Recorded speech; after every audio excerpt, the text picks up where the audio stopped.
হাম্মাম ঝর্ণা। জায়গাটা খুবই সুন্দর দেখতে, খুবই ভালোই লাগলো আমার কাছে এসে। যাদের আমরা 7টা বাজে এখানে রওনা দিছি, এখানে এখন অলরেডি বাজে কয়টা, 9টা 28।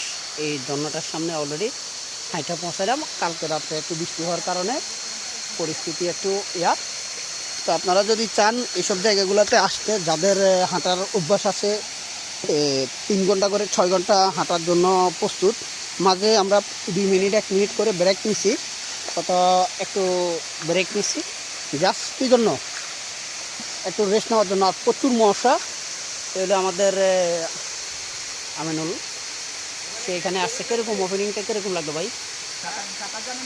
প্রচুর কষ্ট হয়েছে, সেটা আমি বুঝতে পারছি, সমস্যা নাই।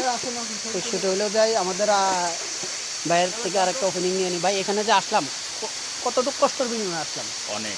প্রায় আমরা 7টা বাজে রওনা দিচ্ছি, এখানে প্রায় এখন 9:30 সাড়ে 9টা বাজে। যাদের হাঁটার অভ্যাস আছে তারা কিন্তু লং টাইম হাঁটার জন্য প্রস্তুতি নিয়ে আসবেন।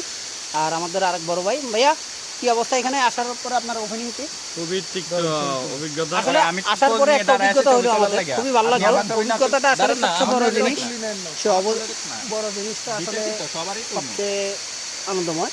আর আমাদেরকে গাইড দিয়ে নিয়ে আসছে এটা মূলত হইলো ইন্ডিয়া, যে ঝর্ণাটা পড়তেছে এটা ওই পাশটা হলো ইন্ডিয়া আর এই পাশটা হলো বাংলাদেশ। তো আমরা ইন্ডিয়া আর বাংলাদেশের মধ্যখানে আছি, বর্ডার। এখানে আসলে কেউ নাই, এখানে কোনো বিজিবি বা কোনো সেনাবাহিনী বা রক্ষিতা বা পুলিশ বা এরকম কেউ নাই।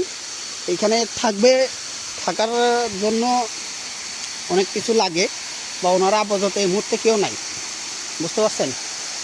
এই ঝর্ণাটার কাছে যাওয়ার জন্য আমরা চেষ্টা করতেছি।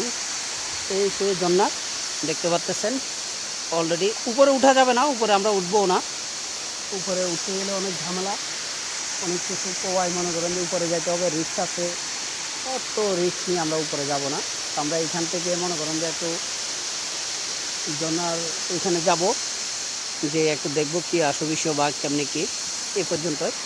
তো আমরা আবার যাওয়ার যে ভিডিওটা আছে সেটা করব, দেখা যাক ওপেনিং কি দেওয়া যায়, যাওয়ার সময় আমাদের কতটুকু সময় লাগে, আর চেষ্টা করব যাওয়ার ফুল ভিডিও করার জন্য। তো আমাদের ভিডিওটা যদি ভালো লাগে, হাম্মাম ঝর্ণা না, হাম্মাম তো যে আরবি ভাষা বা মনে করেন যে বাংলা কথা টয়লেটকে বলা হয়। তো এরপরেও আপনাদেরকে বললাম ভুল উচ্চারণ হইতে পারে, যাই হোক। আর এখানে ওনারা আসার পরে একটু ছবি তুলতেছে, একটু বিনোদন নিতেছে, একটা যাই হোক নিয়োগ, সমস্যা নাই। তো ভালো থাকবেন আপনারা। এখানে আসার জন্য আমাদের যদি ভালো লাগে, আপনাদের সাথে শেয়ার করব ভিডিওগুলো, আপনারা অবশ্যই দেখে আমাদেরকে অবশ্যই বলবেন। আল্লাহ হাফেজ। পাথরগুলো না অনেক পিছলা, তো দেখে হাঁটবেন, সাবধান।